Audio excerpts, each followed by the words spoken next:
Hi, my name is Deepak Mishra, and I would like to say you namaste. My question is I'm an Hindu, and I have married a Muslim girl in India, and inshallah, she will be here in Saudi Arabia in coming next month. You know what? When I told her that I'll be going to visit Dr. Zakir Naik's speech, so she told, please don't go to him. He says bad about Shias, and she's a Shia actually. So she told no, don't go to him. And her mother-in-law also told no, please you don't go. If you go to him, he will tell you bad about Shia, and you will leave me. So that is the first doubt which I'm having in my mind. And the second thing is, I have a generic question in the sense that if we say that everything is God and everything belongs to God in Hindu and Muslim religion, so why God wants everybody of us to worship Him? Why is He created us in any forms of religion? When you talk about the creation, why is He created us? Why He wants us to worship? Why He wants us to take so much of pains to worship Him? And why He doesn't ask animal or anybody else to worship Him? Why only human beings? Thanks. Brother asked two questions. Before he asked the question, he told me namaste. Brother, do you know the meaning of namaste? No. People say hi. And what is the meaning of hi? Even I say assalamu alaikum wa rahmatullahi wa barakatuh. The meaning is may peace, blessings and mercy of Allah be on you. You told me namaste. I have to reply. Correct? And if I don't reply, you'll tell me what kind of a person is he. Correct? I'm asking you what is the meaning of namaste. Now see, for me, namaste is like I am saying hi to you, I am saying assalamu alaikum to him. But yeah, for you, please forgive me. If I abuse you and I tell my abuse means you're a good person, will you believe in that? If I know the word. If I tell ullu, you know ullu. Ullu in Urdu, Hindi means owl. In English, owl means a wise person. But ullu in Hindi means what? Ullu means? Bewakoof. Yeah, bewakoof. So the English people will think I'm praising you, calling you a wise person. But you know I'm calling you a fool. Now I know the meaning of namaste. That's the reason I didn't reply yet. You don't know the meaning. You have told me namaste. I know the meaning, therefore I didn't reply. The meaning of namaste is, it comes from the Sanskrit word idam namame, meaning I bow down to you. Do you want to bow down to me? Absolutely. You can bow down to the person who is having so much of knowledge. That's right. According to you, you can bow down to a person of knowledge, but according to the Quran and according to Islam and most of the religions, you bow down to no one but Almighty God. You know, there are many Hindus, after I give a talk, they come and touch my feet. You know what they say? हमने पहले बार भगवान का अवतार खुद देखा आँख से. It's the first time in my life I have met God Himself personally. Hindu telling me. So I tell you, see brother, I know you respect me, you love me, appreciate that. But bowing to anyone besides God is shirk. And even in Hinduism, you should bow down to no one but Almighty God. So I'm correcting him. He's doing out of respect, out of love. But love and respect should not go overboard. If it goes overboard, it's called as shirk. Associating partner with God. There are many Hindus who come after me and they praise me so much. They put me next to God, which I said, I am not God. You can only bow down to Almighty God. What I speak and the knowledge is a gift from God. This is a gift from God. So when you see me, you should say, MashaAllah. MashaAllah means as Allah willed. Means whatever I'm saying is because of the will of Almighty God. Otherwise, I was a stammerer. So that's the reason Namaste is against Islam and against actually even the Hindu scriptures. Though some of the scholars say that idam namame can mean that I appreciate you, but the right meaning is I bow down to you. In Islam, assalamu alaikum, may peace be on you. You can say that anytime, anywhere. In English we say good morning. It may be raining cats and dogs, they have to say good morning. The person may have had a fight with his wife, someone says good morning, he has to wish back good morning. He is cursing in his heart that such a morning should never come. Yet he has to reply by good morning, good evening, good night. So best in Islam is Assalamu alaikum, may peace be on. And I wish you, because the Quran says in Surah Nisa, chapter 4, verse 86, that if anyone greets you courteously, wish back more courteously. That if anyone greets you courteously, wish back more courteously, or at least the same. So I am wishing you back Assalamu alaikum wa rahmatullahi wa barakatuh. May Allah's peace and mercy be on you, brother. Now coming back to your question. So the first question you asked, that your fiancée, My wife. wife, oh, you already married her. Fine, your wife told you not to come for my lecture because I'm against Shias, and yet you disobeyed her. You know, you love me so much. I appreciate that. But, you know why? The word Shia doesn't exist in the Quran. See, the Shia Sunni is not mentioned in the Quran. The Quran says in Surah Imran, chapter 3, verse number 103, وَاتَصِمُوا بِحَبْلِ اللَّهِ جَمِيعًا وَلَا تَفَرَّقُوا. Hold to the rope of Allah strongly and be not divided. We Muslims should hold to the rope of Allah strongly and be not divided. And Almighty God says in the Quran in Surah Anam, chapter number 6, verse number 159, that, O Prophet, anyone who makes sects in the religion of Islam, you have nothing to do with him. Allah will look after his affairs on the day of judgment. So making sects in the religion of Islam is prohibited.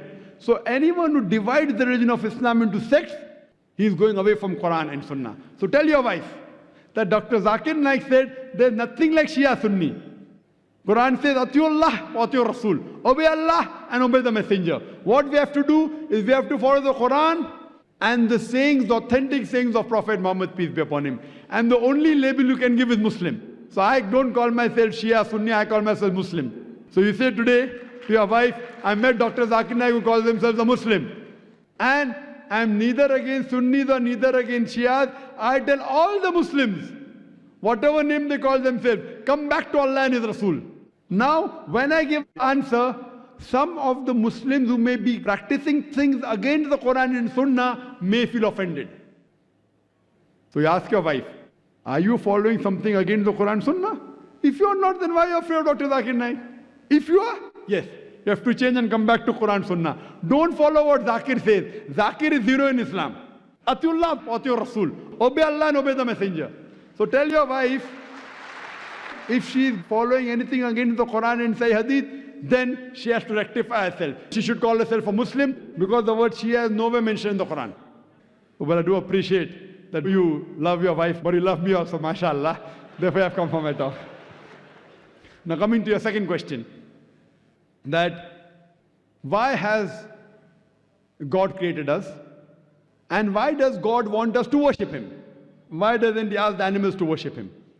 Now regarding a question, why does God want us to worship? I've already given the answer earlier. I think you came late, I don't know. That we worship God, we praise Him. People ask me, why do you say Allahu Akbar? Why you have to pray to God?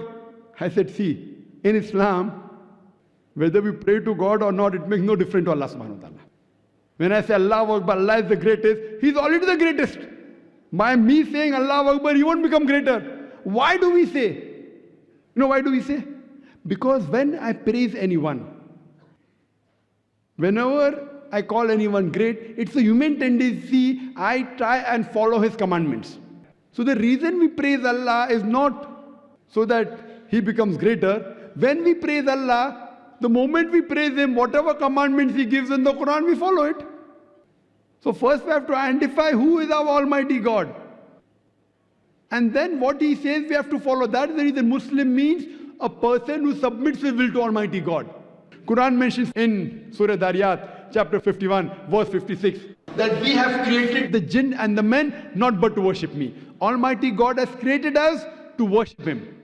And the reason He wants us to worship Him because He has given us the criteria. This is the instruction manual for the human being.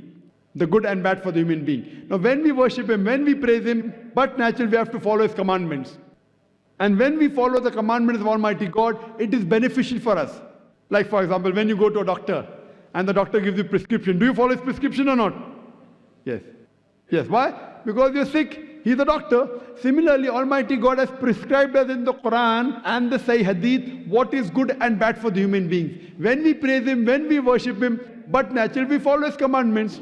If you don't believe the person is a doctor and if he gives you a prescription, will you follow it? No. So when you appreciate the doctor, you will follow his prescription. That's the reason we praise Almighty God and we worship Him, so that we can be good practicing human beings. You ask the question, why don't the animals worship Him? Our beloved Prophet Muhammad Sallallahu Alaihi Wasallam, he said that in Islam, all the other creations, except for the human beings and the jinn, they have a free will. All the other creations, they don't have a free will.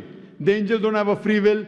The animals don't have a free will. All of them, they worship Almighty God. The animals, the trees, the mountains, all of them, they worship Almighty God. They are called as Muslims in Arabic. The jinn and the human beings, Almighty God has given us the free will.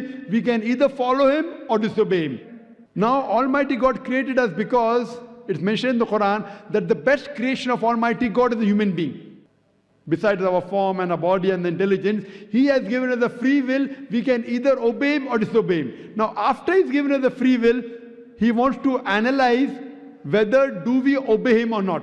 All the other creatures like animals, trees, they have no free will. So it's nothing great that they worship Almighty God. It's good, alhamdulillah. But after a free will has been given to the human beings, as the Quran says in Surah Mulk, chapter number 16, verse number 2, Allazi khalaqal mauta wal hayata. It's Allah who has given you death and life to test which of you is good in deeds. So this life is a test for us for the hereafter. So after the free will has been given to us, you can either worship Him or not worship Him. If you worship Him, then you're following the commandment of God. You can have alcohol, you cannot have alcohol. If you don't have alcohol, then you're following His commandment. So in this way, Almighty God has given you the do's and don'ts, very few. The remaining thing, everything is optional on you. So these few do's and don'ts, if you take care of it, you are following the commandments, you're worshipping Him, and you will pass this test. This life is a test for the hereafter. Hope that answers the question, brother. السلام علیکم ورحمۃ اللہ وبرکاتہ. دوستو یہ ایک خوبصورت سوال جواب کے سیشن کا ایک حصہ تھا جو مجھے بہت زیادہ پسند آیا, اس لیے آپ لوگوں کے ساتھ بھی شیئر کیا اور امید کرتا ہوں کہ آپ لوگوں کو بھی بہت پسند آیا ہوگا. اور اس میں وہ ایک سوال کرنے سے پہلے میں حیران رہ گیا اس بات پر کہ یہ بندہ جو سوال پوچھ رہا ہے یہ ہندو ہے اور اس کی بیوی نے اسے کہا کہ آپ ڈاکٹر ذاکر نائک کے پاس مت جاؤ, اور اس کی بیوی وہ مسلمان خود کو کہتی ہے اور وہ شیعہ ہے. تو مجھے یہ معلوم نہیں کہ شیعہ کے مذہب میں ایک ہندو کے ساتھ شادی کرنا وہ کیسا ہوگا, لیکن اس پر حیرت ضرور آ رہی ہے کہ وہ ایک ہندو کو کہہ رہی ہے کہ آپ اس مسلم کے پاس مت جاؤ کیونکہ اس کا تعلق ہمارے فرقے سے نہیں ہے اور وہ ہمیں برا بلا کہتا ہے. لیکن میں نے ابھی تک جتنے بھی یوٹیوب پر ویڈیوز دیکھیے, اور اگر آپ کے پاس ایسی کوئی ویڈیو ہو تو وہ مجھے بھیج دی جس میں ڈاکٹر ذاکر نائک نے کسی کو برا بلا کہا ہو یا کسی کو گالی دی ہو, حتیٰ یہاں تک کہ غیر مسلم کے جو باقی جو مذاہب عیسائیت اور ہندو اور ان کے بھی کسی عالم کو ابھی تک اگر ایک بھی گالی دی ہو ڈاکٹر ذاکر نے اب تک, تو آپ مجھے پلیز وہ کلپ مجھے سینڈ کر دیں. اس کے مقابلے میں آپ کو ہزاروں باقی علماء دکھا سکتا ہوں جو دوسرے فرقوں سے تعلق رکھتے اور خود کو مسلمان کہتے اور وہ ایسی ایسی گالیاں دیتے کہ وہ زبان پر نہیں آتا. اور اس کے مقابلے میں ڈاکٹر ذاکر نائک صاحب کو اللہ تعالیٰ نے بہت بڑی حکمت سے نوازا ہے اور بہت زیادہ علم عطا کیا ہے, اور اس کے ساتھ ساتھ بہت زیادہ تقوی بھی ہے ان میں, اور ایک خوبصورت طریقے سے ڈاکٹر ذاکر نائک نے انہیں جواب دیا. اور میں امید کرتا ہوں کہ اس ہندو کی بیوی کو اور جتنے بھی باقی لوگ ہوتے ہیں, مجھے بھی بہت زیادہ کمنٹس میں لوگ میں دیکھتا ہوں کہ ڈاکٹر ذاکر کو گالیاں دیتے, جو ان کا نام اکاؤنٹ کا نام وہ مسلم ہوتا ہے لیکن وہ ان کو گالیاں دیتے. پتہ نہیں وہ کس ویڈیو کی بنیاد پر یا کس بات کی بنیاد پر وہ انہیں گالیاں دیتے. مجھے تو اس بات کی کوئی سمجھ نہیں آتی, اور باقی اس کا فیصلہ آپ خود کر لیں. اس کے بارے میں آپ کیا رائے رکھتے, کمنٹ میں ضرور بتائیں اپنی رائے. والسلام.